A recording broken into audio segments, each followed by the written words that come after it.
Olá, alunos. Essa é a videoaula da disciplina Prática de Extensão Interdisciplinar, PEI, dos cursos de Engenharia Civil e Mecânica, no primeiro período, da Multivix Vila Velha. Eu sou a professora Márcia Miller.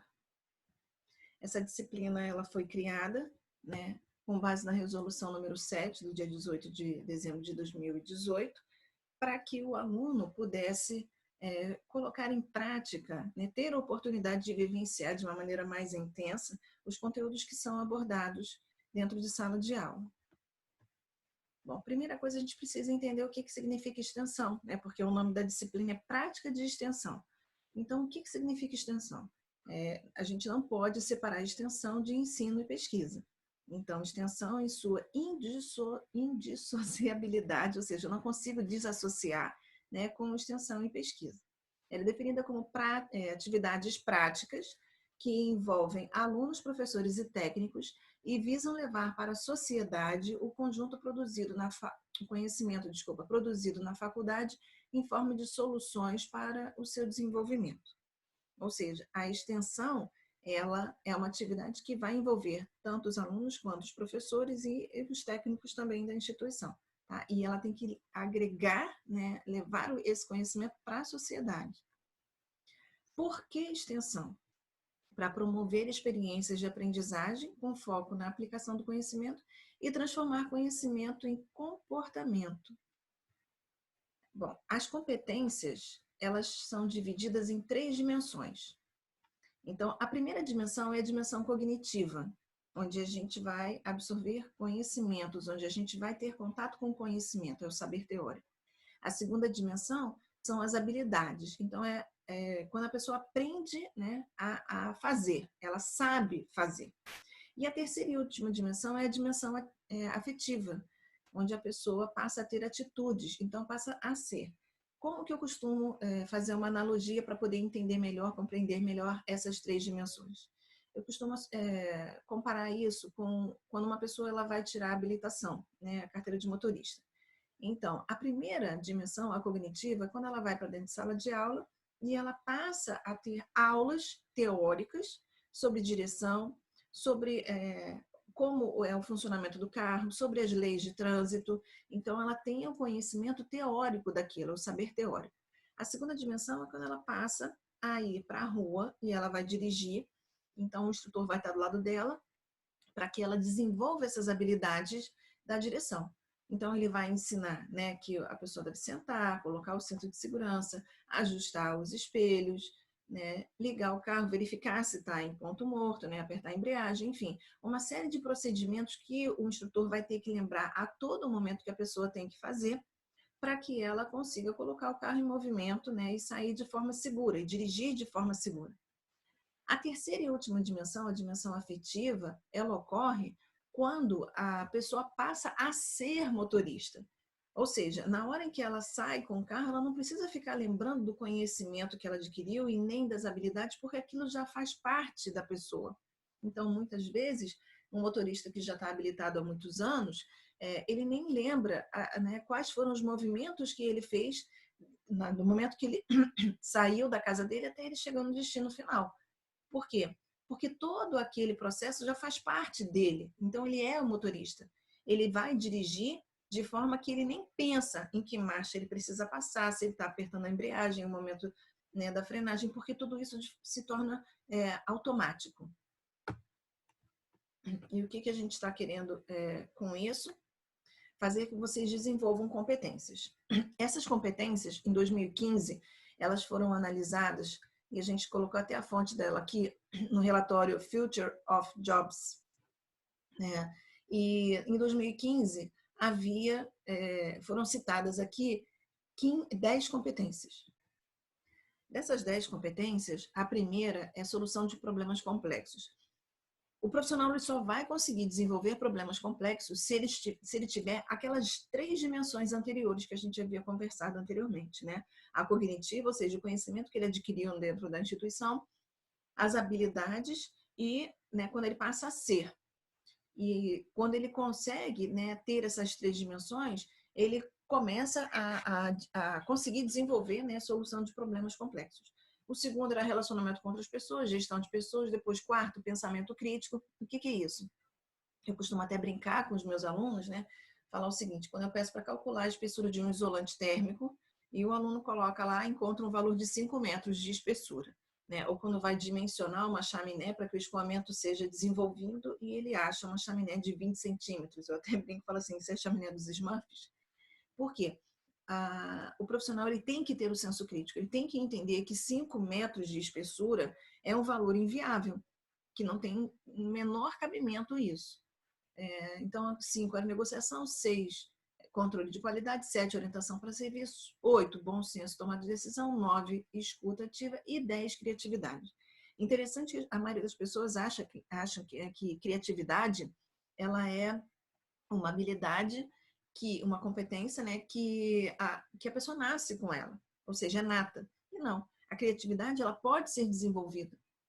Bom, em 2020, quando essa mesma pesquisa foi divulgada, ainda a solução de problemas complexos permanece em primeiro, mas em segundo passou a ser pensamento crítico e em terceiro, criatividade. Então, o que a gente quer com a disciplina? Que essas competências sejam desenvolvidas pelo aluno, ok? Tem uma frase muito interessante, né, que eu resolvi colocar aqui. As escolas deverão repensar seus modelos e apostar em formatos mais livres que coloquem o aluno no centro, extrapolem os espaços das salas de aula e dialoguem com a comunidade. E é exatamente isso que a extensão quer promover, né? Que vocês saiam da sala de aula, que vocês extrapolem esses espaços, né, confinados nessa bolha que acaba ocorrendo dentro da faculdade, né? E comece a dialogar com a comunidade para verificar quais são as necessidades da comunidade. E o aluno, nessa situação, ele passa a ser o centro e não o professor, né, desse processo de aprendizagem. Então, a grande pergunta, quando a gente vai fazer o nosso projeto na disciplina PEI, é como utilizar o engajamento de alunos em projetos reais que atendam às necessidades da sociedade para obtenção de resultados otimizados na educação. Essa é a grande pergunta na hora em que a gente começa a desenvolver projetos dentro da disciplina PEI. Bom, eu sugiro que vocês leiam o manual da disciplina, que está disponível no portal, para que vocês tenham compreensão mais ampla. Essa videoaula ela é um resumo, na verdade, né, do que está no manual, mas é imprescindível que vocês leiam o manual completamente. A ementa da disciplina, ela aborda o seguinte, que essa abordagem, né, prática, que expande a aprendizagem espacial e temporalmente, ou seja, tempo e espaço, para além da sala de aula tradicional, através do engajamento dos alunos na elaboração de uma proposta de intervenção na realidade que atenda às necessidades da sociedade. Ou seja, essa primeira parte da ementa ela está relacionada com extensão. Então, são projetos que nós vamos fazer, né, que vocês, alunos, vão fazer, e eu vou apenas ser uma facilitadora, de forma que vocês consigam perceber essas necessidades da sociedade e consigam fazer intervenção. A segunda parte ela tá associada à interdisciplinaridade, ou seja, o rompimento da compartimentalização, ou seja, tornar em caixinhas, em compartimentos, né, o conhecimento, relacionando os diversos conteúdos abordados no semestre por meio da temática central. Esse semestre vai ser sustentabilidade, partindo para uma compreensão da totalidade. Então, a proposta da disciplina, né, que ela seja interdisciplinar, ou seja, que os conhecimentos que vocês vão adquirindo das diversas disciplinas que são abordadas de forma isoladamente, ela possa ser utilizada no seu projeto para que o aluno consiga compreender a relação que vai existir entre essas disciplinas. Então, como que vai ser o modelo proposto, né? A disciplina apresenta um modelo educativo diferenciado, né? Porque ele foge, né, desse padrão de provas e trabalhos e lista de exercícios, pois promove experiências de aprendizado com foco na aplicação do conhecimento. Para isso, utiliza metodologias ativas, possibilitando aos estudantes a oportunidade de entrar em contato com a realidade e identificar junto à comunidade problemas e situações relevantes, fazer reflexão crítica e propor alguma intervenção. Bom, na hora em que a gente adota esse modelo de metodologias ativas, o aluno deixa de ter aquele comportamento passivo que ele tem, na maioria das vezes, em sala de aula, onde o professor é o agente, né, ativo do conhecimento, é o professor em que vai levar esse conhecimento, e o aluno se comporta daquela maneira que ele fica ali sentado, absorvendo aquele conteúdo. Dessa vez, não, o aluno é que vai correr atrás do conhecimento. O aluno é que vai correr atrás de desenvolver competências como a criatividade, como a solução de problemas complexos, né, como a gente havia abordado anteriormente naquelas competências.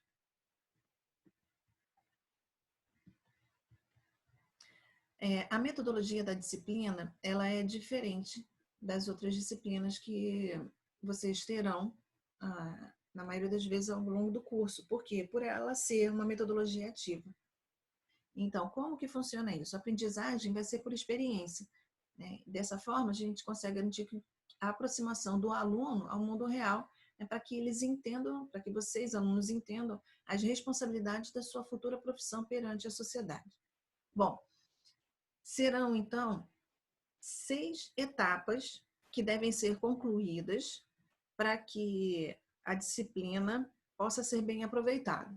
Então, a primeira etapa é o check-in. Nesse check-in, vai ser feita a apresentação da temática central do período e as questões norteadoras de cada disciplina do semestre. Ou seja, essa temática central já foi apresentada à turma, né? Que no caso é sustentabilidade, e as questões norteadoras a gente vai ver a seguir. Então, haverá divisão das equipes de trabalho, os alunos deverão formar equipes de 6 a 8 alunos, a apresentação de possíveis cenários reais de aprendizado. Esses cenários podem ser escolas, asilos, empresas, unidades básicas de saúde, hospitais, associações, centros comunitários, por exemplo.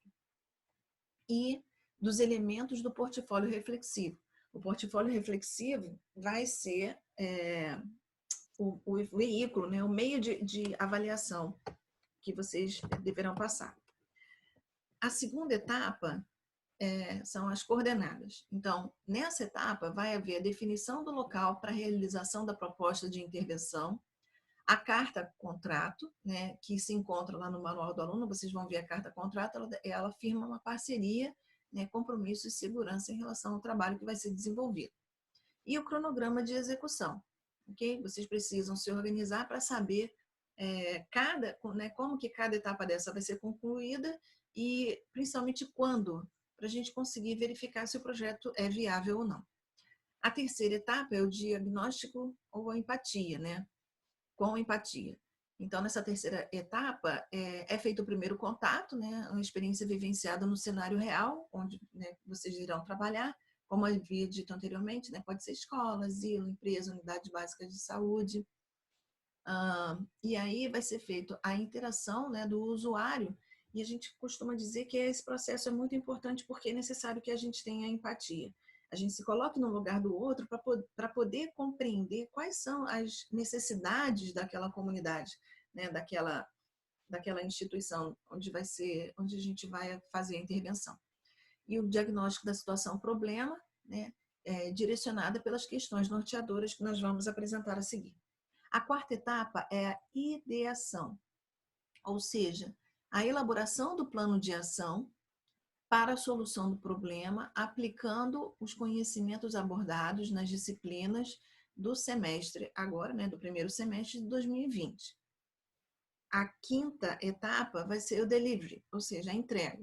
A entrega do plano de ação para os parceiros e execução no cenário real, né? A execução de quê? De serviço, de produto, né? Enfim, né? Inovação de produto, e vai ser feita também a avaliação da satisfação dos parceiros, ou seja, da comunidade e da instituição que vai ser assistida. A última etapa é o check-out, ou seja, a apresentação do portfólio reflexivo, como eu já falei anteriormente, que é o modo, né, que vocês serão avaliados, com todas as etapas: introdução, problema, objetivo, metodologia, relato de experiência e as considerações finais. Bom, com relação às questões norteadoras, elas vão ser apresentadas agora para vocês. Então, no primeiro período de engenharia civil e mecânica, vocês terão disciplinas como introdução à engenharia, geometria analítica e álgebra linear, introdução a cálculo, química e comunicação e expressão. Então, o que são questões norteadoras, né? Está escrito aqui nesse quadro do lado. Quais são os objetivos dela?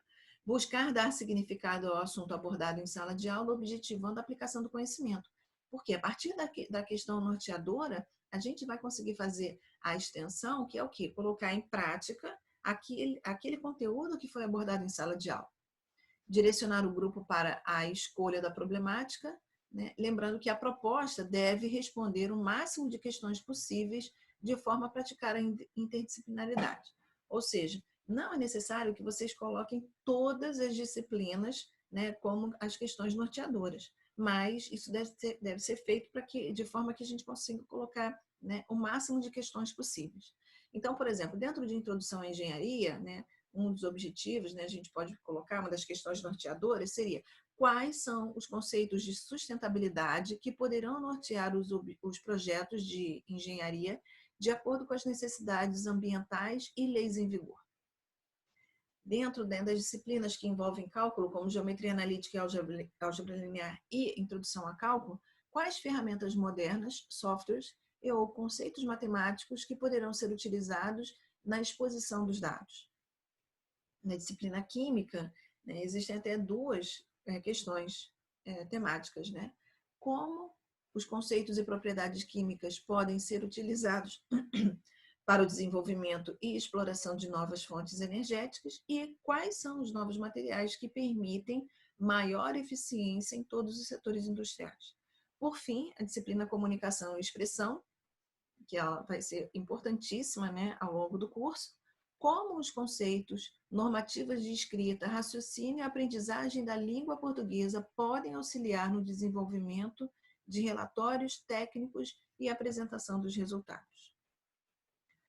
Bom, vamos falar agora sobre o portfólio reflexivo. Ele vai ser o produto final da disciplina P,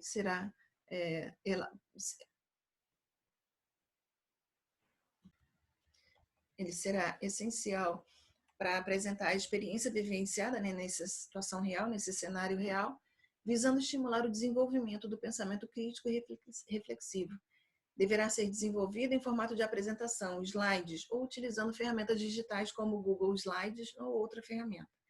Vocês podem usar, por exemplo, o PowerPoint, né, que é um software que a maioria dos alunos tem bastante conhecimento.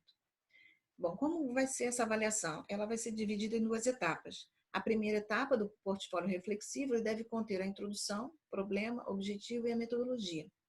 E a segunda etapa deve conter a apresentação, que é feita pelo grupo, a entrega na versão final, e essas duas etapas, né, o término delas vão ocorrer no primeiro e no segundo bimestre, respectivamente, de acordo com o cronograma da disciplina que está disponibilizado lá no portal.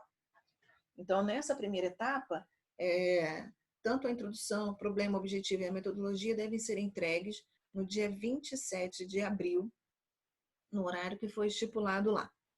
Não serão entregues por outras vias, como e-mail, por exemplo, ou físico, né? Então, a entrega dessa primeira etapa deve ser via portal. No portal do aluno, vocês conseguem fazer a entrega do portfólio reflexivo, da primeira etapa. Bom, essa daqui vai ser a estrutura do portfólio reflexivo. Cada uma, né, desses componentes do portfólio, eles devem estar no trabalho de vocês.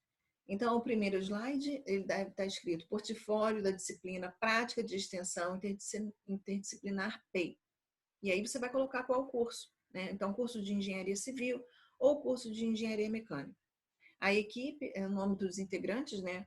Ou 6, 7, 8, né, componentes do grupo. Cidade de Vila Velha e o ano 2020.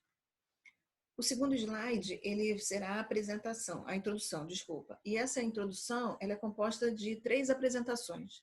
A primeira apresentação é da equipe de trabalho. Então, cada um de vocês terá que se apresentar, né, dizendo quem são, de onde vem, a trajetória acadêmica e o profissional. Como que é feito isso? Pode ser de forma bem sucinta, né, a apresentação de cada componente do grupo. Então, vocês podem colocar lá, né, fulano de tal, técnico em edificações, e estudante do curso de engenharia civil da Multivix Vila Velha. Ou então, técnico em eletrotécnica, né, e estudante de engenharia, né, mecânica da Multivix Vila Velha. Mas eu fiz o ensino médio desses convencionais, né, que não são técnicos. Não tem problema nenhum, não precisa colocar.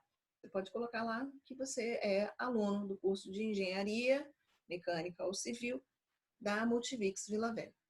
Vocês deverão inserir fotos dos componentes da equipe, pode fazer uma montagem, tá ok? Mas não se esqueçam que todos esses critérios devem estar na apresentação. A segunda apresentação é das expectativas iniciais com relação à disciplina PEI.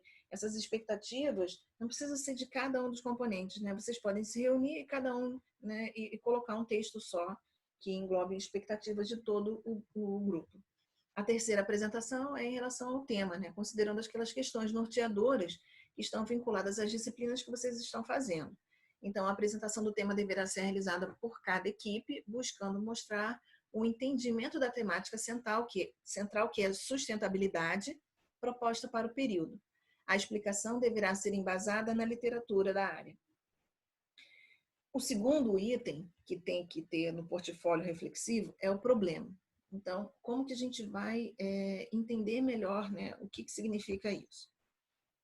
Eu costumo usar sempre um exemplo, né, que não está ligado muito a nenhum tipo de engenharia, mas que torna um pouquinho, né, torna um pouco mais fácil a compreensão do que significa. Imagina que a gente vai comprar uma pizza portuguesa, né, e pede para entregar, liga, eu falo, eu quero uma pizza portuguesa tamanho grande. E aí, quando a pizza chega aqui, não era a espessura da massa que eu queria, não era o diâmetro da pizza que eu queria. A mussarela estava por cima, tinha pimentão, ervilha, milho em lata, que eu não sou muito fã, não tinha bacon, não tinha ovos, que eu sou muito fã. Então, isso acaba gerando uma insatisfação. E isso é um problema. Porque eu não vou retornar, não vou ligar de novo lá para aquela pizzaria para pedir isso. Então, eles perderam o cliente.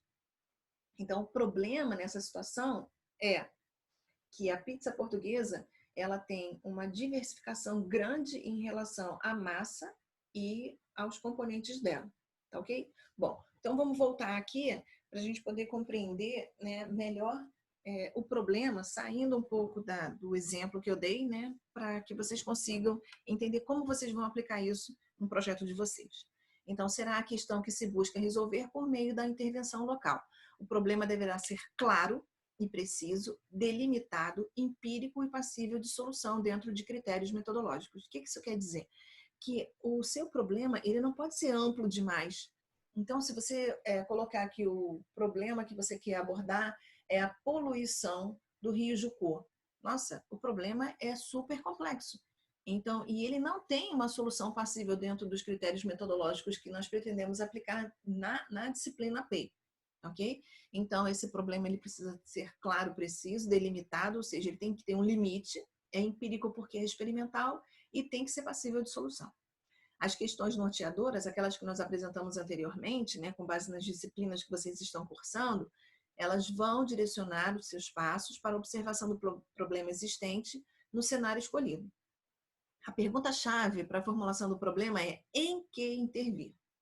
Então, voltando para a nossa situação lá, em que nós vamos intervir com relação à pizza portuguesa? Nós vamos intervir na padronização da pizza portuguesa.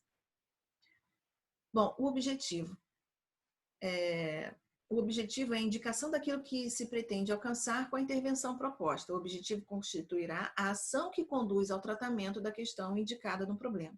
A pergunta-chave para a formulação do objetivo é para que intervir? E tem lá uma observaçãozinha que está pequena, mas ela é bastante importante. O objetivo sempre começa com o verbo no infinitivo. Então, continuando, né, no nosso exemplo da padronização da pizza portuguesa, como que seria o objetivo? O objetivo seria o seguinte: definir a espessura e o diâmetro da massa, especificar os componentes da massa e do recheio e, sei lá, definir também, né, a ordem que os ingredientes do recheio devem ser colocados e o modo do preparo desses recheios. Então, sempre começando com verbo no infinitivo. O que é verbo no infinitivo? Aquele que termina com a letra R. Então, intervir é um verbo que está no infinitivo. Alcançar é um verbo que está no infinitivo. Outros verbos que vocês podem usar também no objetivo pode ser analisar, verificar, projetar, desenvolver, enfim, né? Esses verbos que podem ser úteis, né? Quando vocês forem escrever o objetivo. A metodologia ou plano de ação é a última etapa do portfólio reflexivo que deverá ser entregue no primeiro bimestre, ok? Então, eu vou falar um pouquinho sobre metodologia e depois a gente vai ler aqui junto. No caso da pizza portuguesa, a metodologia é como que vai ser feito esse trabalho. Ou seja, se eu resolver padronizar a pizza portuguesa e uma pessoa queira fazer a mesma coisa, né, ter uma pizza portuguesa já padronizada e implementar isso em outros restaurantes, o que ele vai fazer? Ele vai ler a minha metodologia e vai conseguir reproduzir aquela pizza portuguesa em qualquer lugar, independente de eu estar presente ou não. Então, independente não, eu não estando presente. Então, a pessoa que vai ler o trabalho de vocês, que achar interessante, fala assim, caramba, eu gostaria muito de implementar esse projeto aqui. Ele vai ler a metodologia e ele deve conseguir ser capaz de reproduzir o projeto de vocês sem que vocês falem nada, sem que vocês precisem intervir nisso, explicar, ok? Então, a metodologia será o conjunto de abordagens, técnicas e processos utilizados para resolver o problema indicado, ou seja, deverá descrever como a experiência será vivenciada. Deverá ser levado em consideração o objetivo a ser alcançado e a pergunta-chave para a formulação da metodologia é como intervir. Por quê? Porque metodologia é um método, ou seja, como você vai fazer aquilo, como você vai fazer o seu projeto, ok? Então, para poder compreender de uma forma mais ampla, tá aqui um plano de ação, né, que deve ser utilizado, né, com os seguintes aspectos que deverão ser abordados. Tem 6 aspectos aqui.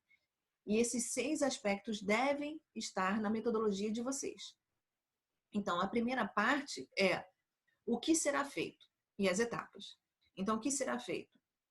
A gente precisa deixar bem claro aqui que, dentro da metodologia, né, nós vamos explicar como a pizza será feita, tanto a massa quanto o recheio.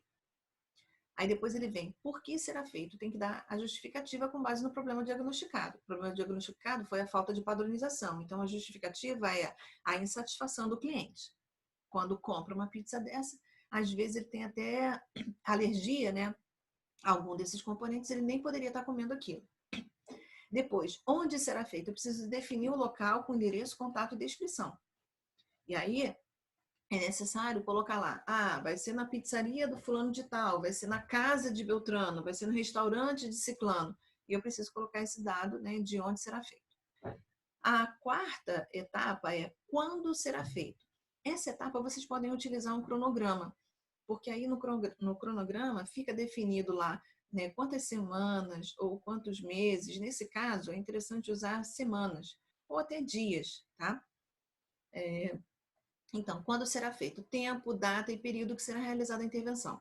No nosso caso da pizza portuguesa, eu preciso colocar, né, quando será feito, eu tenho que levar em consideração o tempo para poder comprar os ingredientes, o tempo de preparo da massa, o tempo de preparo do recheio e o tempo que ela vai ser assada. Depois, por quem será feito? Nesse penúltimo item, vocês podem utilizar um quadro. Nesse quadro, vocês deverão colocar os sujeitos envolvidos e descrever também o papel de cada um dos integrantes da equipe de intervenção. Então, voltando para o nosso exemplo da pizza, como é que ficaria isso? Compra dos ingredientes. E aí eu boto lá, né? De quem é aquela responsabilidade? Quem é que está envolvido com aquilo? Fulano de tal. Preparo da massa. Ciclano de tal. Preparo dos ingredientes, né, por exemplo, fatiar a mussarela ou ralar a mussarela, picar o bacon. Depois, fatiar a cebola, o tomate e assim sucessivamente, né? Eu vou colocando todas as etapas e vou definindo quem é a pessoa responsável por aquela etapa. E por último, como será feito. Ou seja, nessa última etapa, deverá ser descrito, né, como as ações de intervenção serão realizadas passo a passo, ou seja, de forma detalhada, procedimentos que envolvam a experiência. Então, nessa última etapa, eu deveria escrever tudo, como é feita a pizza. Então, eu vou colocar lá 2 xícaras, na crescente 2 xícaras de farinha numa superfície limpa, após uma colher de fermento biológico, água, óleo, sove a massa, e eu vou escrevendo de maneira detalhada, de forma que a pessoa que nunca fez uma pizza, ela possa ler aquilo e compreender o que ela tem que fazer. Então, na verdade, a metodologia é como se fosse uma receita de pizza, né? Eu ia falar de bolo, mas é de pizza. É uma receita. É como o seu projeto vai ser feito e de forma detalhada.